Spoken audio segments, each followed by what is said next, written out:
सच्चे और झूठे स्वरूप की पहचान अत्यावश्यक है। इंद्रियों से प्राप्त होने वाले सुख केवल भटकाने वाले हैं, जबकि स्वरूप की स्थिति का सुख चिंतन होने से मुक्ति का स्वरूप है। परंतु व्यक्ति अज्ञानतावश स्वरूप स्थिति का सच्चा सुख छोड़कर विषय सुखों को ही कल्याणकारी मानकर उन्हीं के पीछे रात दिन भागता रहता है। विषय सुख में कूदने पर व्यक्ति उसी प्रकार जलता रहता है जिस प्रकार पतंगे आग की लपट में रूपा शक्ति के वशीभूत होकर जलते रहते हैं। आत्मा स्वरूप के अतिरिक्त सबका मोह छोड़ दोगे तो अपने आप सारे दुख दूर हो जाएंगे। इसलिए हे मानव, सावधान हो जाओ, क्योंकि विषयों के वशीभूत होने से तुम्हारा जीवन व्यर्थ ही व्यतीत हो रहा है तथा वृद्धावस्था एवं मृत्यु निकट आ रही है। अतः समय रहते ही होश में आ जाओ।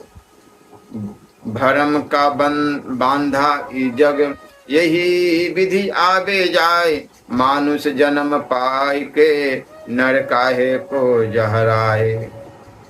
महाराज जी कहते हैं कि इस संसार में लोग मान्यताओं के भ्रम बंधनों में बंधे हैं और इसी प्रकार जन्म मरण के चक्कर में आते जाते रहते हैं। इसलिए हे मनुष्यों, तुम इतना उत्तम शरीर पाकर भी क्यों अपने आप को नष्ट कर रहे हो।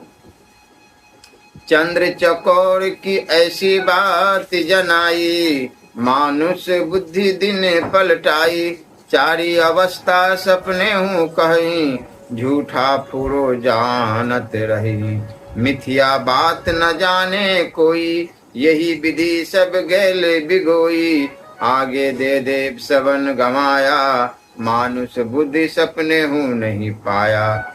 34 अक्षर से निकले जोई, पाप पुण्य जानेगा सोई। उपदेशक मनुष्य को उपदेश देते हैं, किंतु जिस प्रकार चकोर चंद्रमा का ध्यान करता है उसी प्रकार तुम भी परमात्मा का ध्यान करो, और साधक काल्पनिक परमात्मा के ध्यान में लीन हो जाता है। इस प्रकार मनुष्य की बुद्धि भ्रमित कर दी गई है। गुरुजन यह भी बताते हैं कि जागृति, स्वप्न, सुषुप्ति और तुर्यगा नामक 4 अवस्थाएं स्वप्नवत है, क्योंकि ये सब मनोवय के अंदर ही है।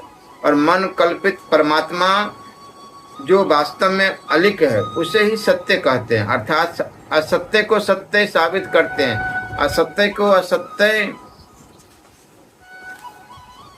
समझना और कहना साहसिक काम है, परंतु पराय मनुष्य यह समझ नहीं पाते और अविवेक कायरता पूर्वक चलकर अपने आत्म स्वरूप को भूल रहे हैं। लोग कहते हैं कि ईश्वर का ध्यान करो, वो मरने के पश्चात मिलेगा, परंतु इस प्रकार की बातों में समय को खोना